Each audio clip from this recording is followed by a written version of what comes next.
Oh, it's gut reactions. We got no intro music. We're doing what we do because we do it, and the Packers won in overtime. That's right, folks. That's what's up. How you doing, Packers fans worldwide? Aaron Negler here with your gut reactions from the Packers to overtime win over the Patriots. Not looking great for much of the game, taking it into overtime and then showing up and kicking a field goal to win it. Shout out Mason Crosby. Hope you're all doing well. The Packers barely got off the bus in this one. I mean, you didn't get off the bus. They were home, slept in their own beds. Wasn't that a big thing? Like, we got to sleep in our own beds. We don't want to sleep in the hotel. Well, you slept in your own beds now, boys. And you still slept walk through the first half. And that's not to say everybody did, because, of course, Rashawn Gary showed up and said, "What's up? You guys, you want to take your time. You want to hold on. You want to do whatever you got to do to get in shape." And I'll take over the game, because that's what Rashawn Gary did. Holy Toledo, Rashawn Gary. What a Rashawn Gary game. Rashawn Gary. I can't say it. Rashawn Gary. Let's say it again. Rashawn Gary. That's it. That's all you need to say. I mean, without Rashawn Gary, they don't win this game. It's pretty clear and pretty easy. I mean, the other flip side, you're talking about the offense. Aaron Rodgers played like garbage most of the first half. Time to start running the offense. Not sticking to who it is you trust, who your buddies are on the team. Run the offense. That pick six. Oh, thrown to Lazard. You don't say. I'm shocked. My brother in Christ, run the offense. That's all I got to say about that. Hope you're all doing well. What's up in the comment section? So many folks chiming in. I will say, before I get to the comments, you don't apologize for winning, as Matt has said, and others. But Matt made it a point the other day saying, you don't apologize for winning. And you don't. You absolutely don't, especially in early October. I've already seen some kind of missives about, this is not a championship team or whatever. Look, I get it. You're allowed to have your opinion, and we're just going to vehemently disagree on this one. How you look in October, the first week of October, I don't care. Just collect the wins. Get the W's. That's all that matters. That's legit all that matters. When you get to November, December, especially late December into January, that's when it matters how you look and how you're playing. Right now, collect the W's. That's all, literally all that matters. And the Packers are 3-1 through the first quarter of the season. I'll take it. I'm in on it. I'm all about it. Soder, that was exhausting. You ain't kidding, man. You ain't lying. Deshaun Perry, thanks to the super chat. Green Bay punched in the mouth and fought back against a Belichick defense, a positive everybody should have. That's a very good way of looking at it. I'll take that. I will 100% take that. I will also counter with they got punched in the mouth somewhat by their own mistakes and their own misgivings. I mean, it's not like Belichick caused some of their heartache. I mean, some of it, yes, but the Packers also suffered a few self-inflicted wounds along the way here today. So the fact that they didn't fold after the Romeo Dobbs fumble, yes, noteworthy. However, it was the literally second offensive play of the game for the Packers. So, yeah, it's pretty easy reset at that point. Ryan, that felt like a colonoscopy. Having never experienced one, I can only take your advice on that and your counsel, but if you say so. Vex, what's up? Thanks for the super chat. Can't we run a bit more of that overtime offense? And how much more investment for this defense to stop the run? Yes, the run defense, legit questionable. I'm not ready to say it's a concern, but questionable, especially, and I mean especially, against a team that came into the contest with a backup quarterback and then had to go to their third string quarterback and still found success on the ground. My brother in Christ, Joe Barry, I love you. Joe Barry, I just want to say, I love you. My brother in Christ, it's a third string QB. At some point, you have to dictate. You have to say, I'm going to make this kid beat me. It's not Tom Brady out there. Last week, last drive of the game, play him off, soft coverage. I get it. I totally understand. This is Zimbabwe ZZ, whatever his name is. Just play up, play aggressive, and make him beat you. Make him beat you. Playing off coverage, letting two high safeties go. What are we doing? That I will never understand. Won't get it. I'm sure you'll go in front of the press later this week and explain whatever and what, however, and what. I don't get it, brother. I do not get it. Don't understand.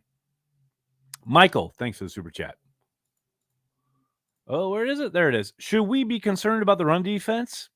Somewhat. I can't lie. This is a team that you absolutely knew coming in with a backup quarterback was going to try to run the football in various ways.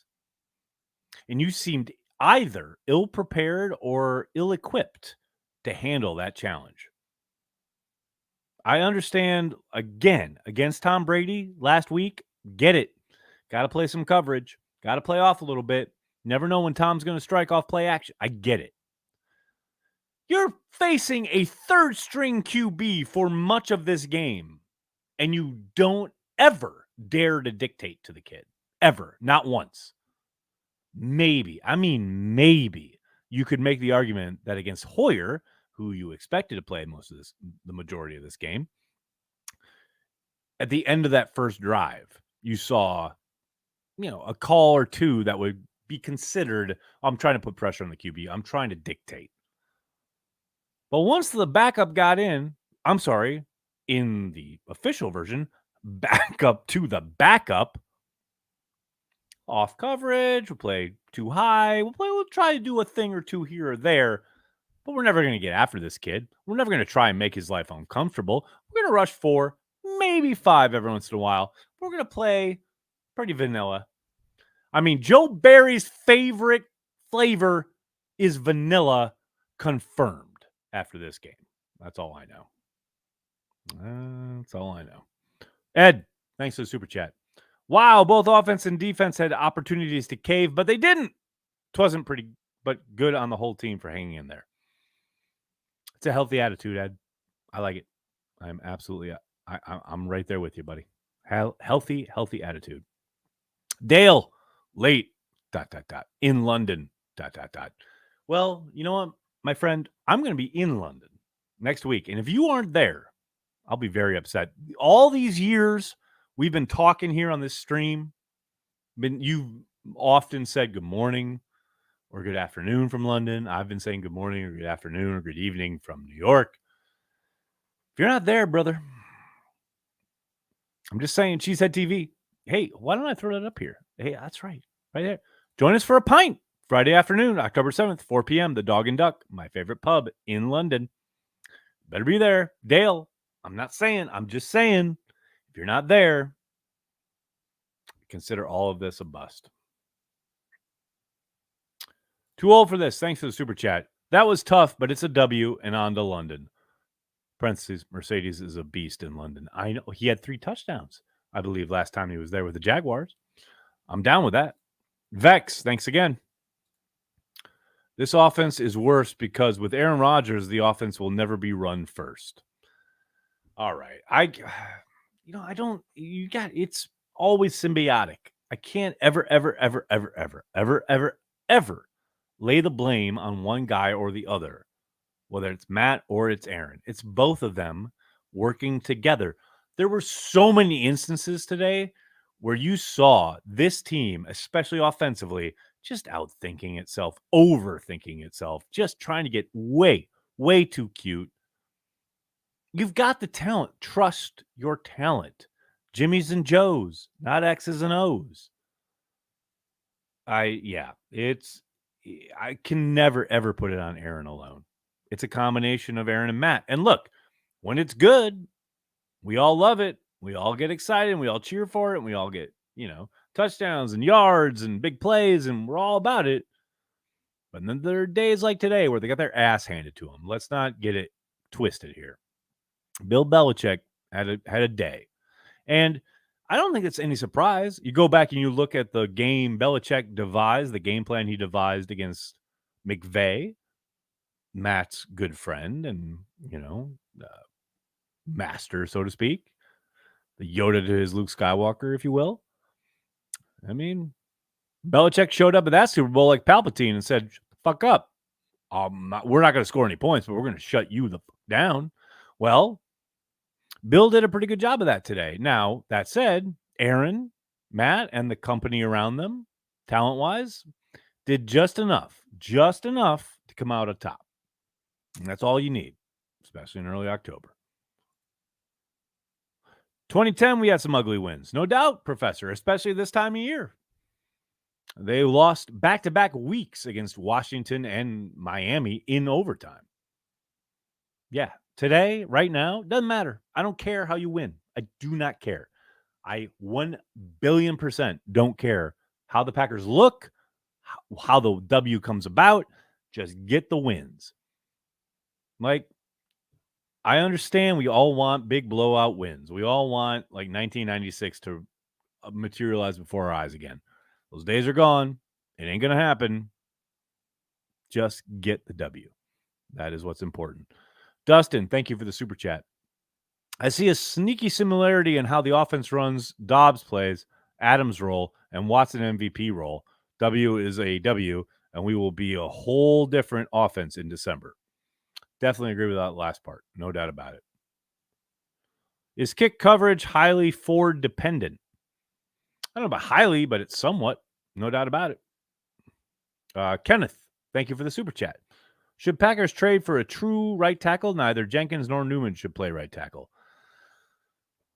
No, this isn't fantasy football. They're not just going to make a move and try and plug a hole.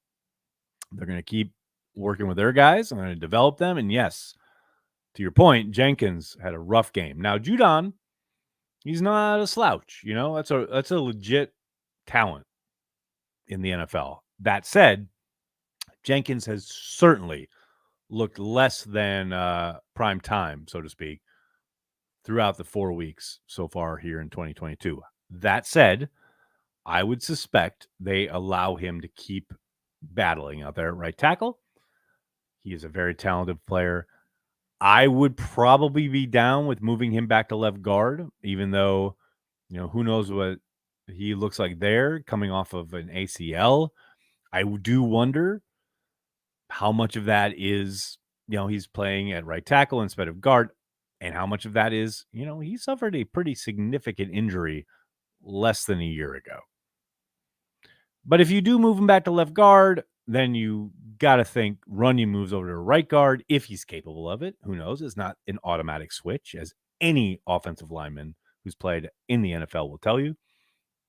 And then it's about right tackle, right? I know a lot of people will say, well, put Josh out there. Well, okay. He hasn't done, other than a handful of snaps, he hasn't played right tackle since college. It's not an automatic thing. Again, I'm down to try Zach Tom Bombadil out there if they determine he's up to it. But we didn't see a whole lot from him in that regard in camp. We saw him at left tackle, not a right tackle from what I can remember. So a lot of balls in the air there. We'll see what their answer is. Billy, how about special teams? No doubt about it. I mean, we had the one bad punt from the NFC Player of the Week, and NFC Special Teams Player of the Week, Pat O'Donnell. But for the most part, no doubt about it. And hey, how many times last year did we see Mason Crosby come out there and just fall apart, whether it was his fault or the, quote, operations fault? They came through with the game-winning kick today. So shout out to Crosby. On Culture, what's up, man? Thanks for Super Chat. Does Joe Barry know what the F defensive adjustments are? Brandy can't be happy. Whoo, baby. I cannot wait for happy hour this week. No doubt about it. Brandy's going to be on fire. Dave, thank you for the Super Chat. Sorry, everyone. Had Packers money line and multiple 3-team parlays. Clearly, that was karma messing with me. Dave. Dave. What, Dave? Dave, you need to tell me these things before the game, my brother. What are you doing? Of course, it's your fault. So I'm glad you're here saying sorry. That's all I know. Like, what are you doing? Spike McCarthy, what a handle. Thanks for the super sticker. Very much agreed. Uh-oh. Filiandrio da Vinci, I don't know where you are, but makes me cringe. What makes you cringe, buddy? I'm here. Talk to me. I would love to hear it. Boomer Fitness, what's up? I missed the written gut reactions. They are spot on and funny. Pappy, they're still there. Go to the website right now, literally right now, on cheeseheadtv.com. Brother, I am going to send you the link right here in the chat. My brother, I can't express to you enough how I would never, ever leave you hanging high and dry. It's right there. It's right there on cheeseheadtv.com. Tyler, thanks to the super chat. Not blaming the crowd, but it seems like Gold Package gets the lion's share of these trap game losses or limp wins, maddening as a friend to those with ticks. Tyler, I'm glad you said that. I have to give the Gold Package a shout out today because the Packers were the ones who did not rise to the occasion. Gold Package was up on their feet. They were yelling and stamping and like making noise, and they were awesome. Shout out to the Gold Package. I have been very, very hard on them throughout the years. I think somewhat fairly. But today, they brought it. Not the Gold Package's fault today for the lackluster effort of which we saw much of. Shout out to the Milwaukee folks. Jeezy Baby, thank you for the super chat. Dobbs about to be a factor moving forward. Do you really think Jenkins back to guard? Yeah, possibly. I mean, we'll see. I have no idea. But Dobbs about to be a factor moving forward. I hope so. If the quarterback will target him, I mean, that's all it takes, right? I get it. He fumbled early. I'm not going to say, well, Ryan Wood pointed out on Twitter, so it's not just me, folks, who all think I'm a Rodgers hater. You know, that throw was funky. It was low. It was in front of him, way outside. Like, okay. It was clearly they were not on the same page. And that's the second play of the game. Did you not rep that? Like, why is the receiver in the quarter? Why are they so far off? Like, Dobbs clearly thinks I'm going to make myself available. Rodgers is clearly leading him, thinking he's going to run up into space. Like, why is the disconnect so poor on the second play of the game? Is that not part of your openers? Like, what are you doing? That is mind-blowing to me. Yeah. Here's hoping. Charlie, thanks for the super chat. Any updates on Barnes or Amos? No. Quinn, thanks for the super chat. So much hero ball, not a fan. Still go Pack go. Yeah, there was definitely a bit too much. No doubt about it. There's so many like 50-50 balls up a sideline. Like, yo, just run the offense. Doc, thanks to the super chat. Typical Packers playing to level of competition. I mean, you say typical Packers, and I understand what you mean, but you know what? Through McCarthy's era, through Holmgren's era, through Lindy Infante's era, like typical Packers. What are you talking? Like decades and decades and decades of this stuff? Like, okay, fine, yeah, sure, but doesn't that insinuate that none of the coaches have anything to do with that? Maybe it's just like the crowd or the environment. I don't know, Doc. Food for thought right there. Craig, thanks for the super chat. Was a free kick an option on the last punt? I understand it was an easy catch for Amari Rodgers. Yeah, I would think so. But clearly, not where Bisacchio's head was at. Mike, thanks for the super chat. That win in Tampa is less and less impressive with every Chiefs TD. All right. Don't compare. It's very, very different. Every team is different. Every personnel, coaching decision, game plan, etc. So much difference going on there. Did I hear the press conference yet? No. Did Matt LaFleur come in and tell everyone to fuck off? No, I did not. Spike, thanks for the super chat. Great play by Rodgers not to get sacked and throw it away towards the end. Yeah, that was nice. That was great, especially coming on the heels of the pick six. Michael, thanks for the super chat. Sorry if you already answered this, but how is that last play in regulation not a Hail Mary? Whew, Michael, I have no idea. It was funny because I saw Andy Herman on Twitter was like, and that takes him out of Hail Mary range. And I was like, wait, what? How do you not draw up a play where Rodgers can just roll out and then toss one? Like, he's still got the arm. There's zero doubt there. I don't know, man. I'm with you. New York Cheesehead, I love it. Aaron Jones is awesome. Correct. That is absolutely correct. Matt Buss, thanks for the super chat. Silver Fox strikes again. Is that like a Steve Martin thing? I don't know. All right, everybody. I'm going to have to get going. I can't thank you enough for hanging out, talking Packers each and every day, including after every game the Green Bay Packers ever play. Please do me a monster favor. Hit like on this video, subscribe to the channel, and then tell your friends and tell your family. Cheesehead TV, we are devoted to Green Bay Packers fans worldwide. Thanks a lot, everybody. Have a great day. Go Pack Go.